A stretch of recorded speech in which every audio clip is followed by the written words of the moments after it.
You know, with the new technology lines that are on the market, like the braided and fusion lines, a lot of fishermen are having a problem connecting a leader to that braided line. And one of the most common questions that I get on our Canadian Sport Fishing website is, what do I use? Do I use a swivel to connect the two? Well, you can, but then you got to be careful when you reel in that the swivel doesn't go into the eye of at the top of the rod. I like to use a knot or different knots. So here's my rule. If I need to use a light braid like I'm holding here, this is the Suffix 832 10-pound test, 4-pound test diameter. And here on my right hand I have the Suffix flourocarbon, true fluorocarbon material, and it's a 12-pound test, and this is leader material. So it's not like the castable fluorocarbon. It's stiff, it's perfect if you're fishing in clear water around a lot of structures, zebra mussels and so on. So what I would do if I'm tying this thin line, the braid that's got 4-pound monofilament diameter to 12-pound test, I would actually melt the fluorocarbon leader at one end to form a little teardrop, and then I would tie a perfect snell knot.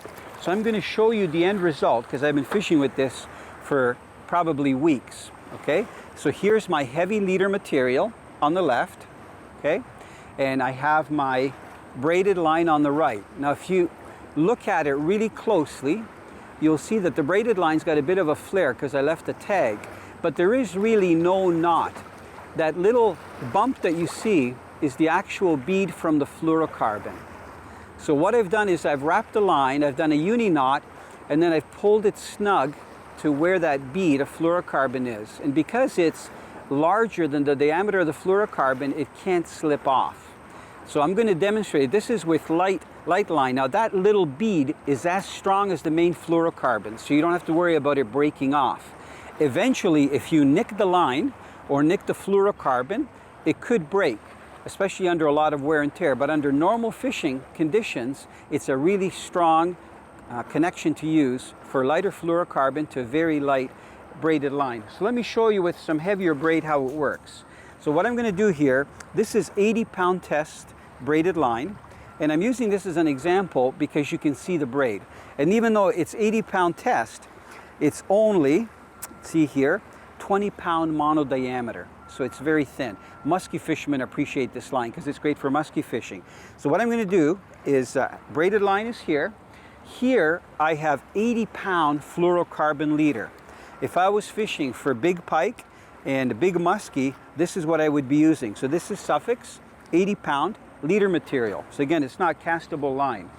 So what I'm going to do, I'm going to take the tip of the leader material, and I'm going to take my lighter. I've got to hold it close to my body because we got a little bit of wind here. And I'm going to melt the tip just like that so that I get a bead. Can you see that bead that's on there? So there's the actual bead. If it's true, good quality fluorocarbon, it won't vaporize when you put a light on it. It'll just burn slowly, melt slowly, and form a bead.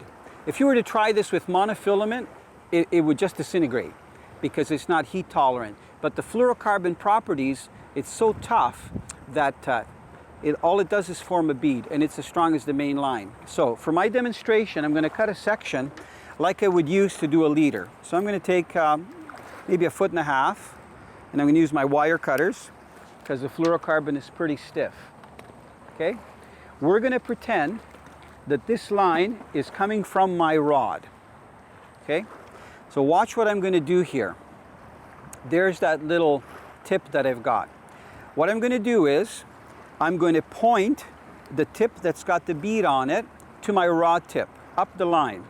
Okay, I'm just doing this so that you know which way to do this loop knot or perfect snell. At the other end that doesn't have the bead, I've got my tag end of braid. So I'm going to make a loop with my braid, just like that.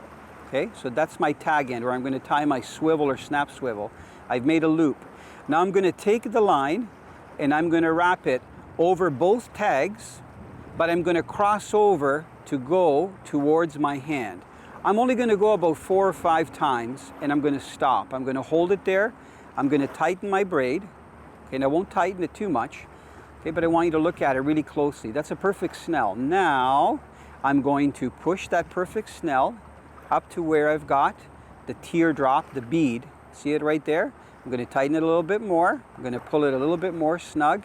Now I'm going to tighten it really hard. I'm going to hold both of them without cutting my hand, okay?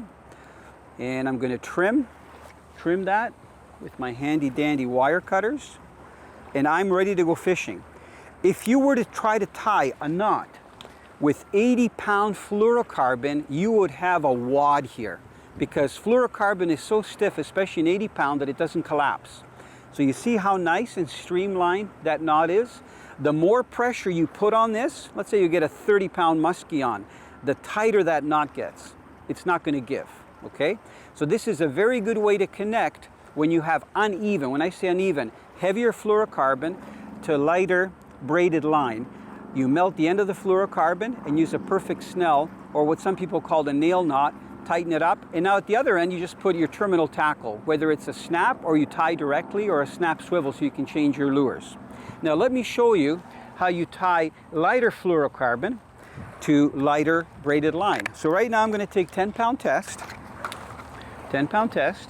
and I'm going to take my spool of fluorocarbon. So what I've got here is my spool of lighter fluorocarbon line material, leader material. It's going to take a section off, and you're not supposed to use your teeth, but I like to use my teeth because I've been doing it all my life. You should really use snips or wire cutters, but this is light fluorocarbon.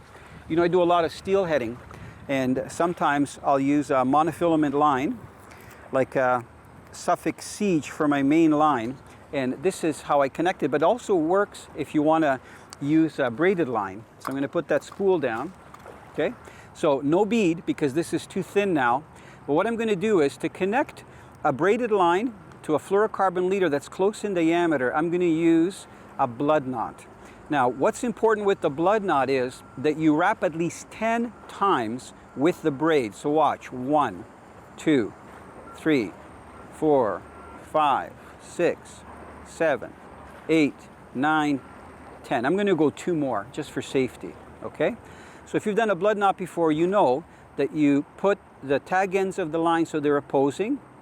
You wrap 1 tag around the main line, put it through the middle. Now for the fluorocarbon, I'm just going to go about 4 times around, because remember, the fluorocarbon has a lot of memory.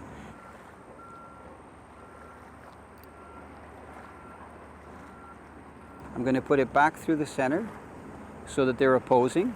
Okay, so this is a classic blood knot, but I've got more wraps with the braid. Watch, I'm tightening it. You can see how nice and tight it's getting. I'm going to wet it, tighten it really tight, and I'm going to take my snips.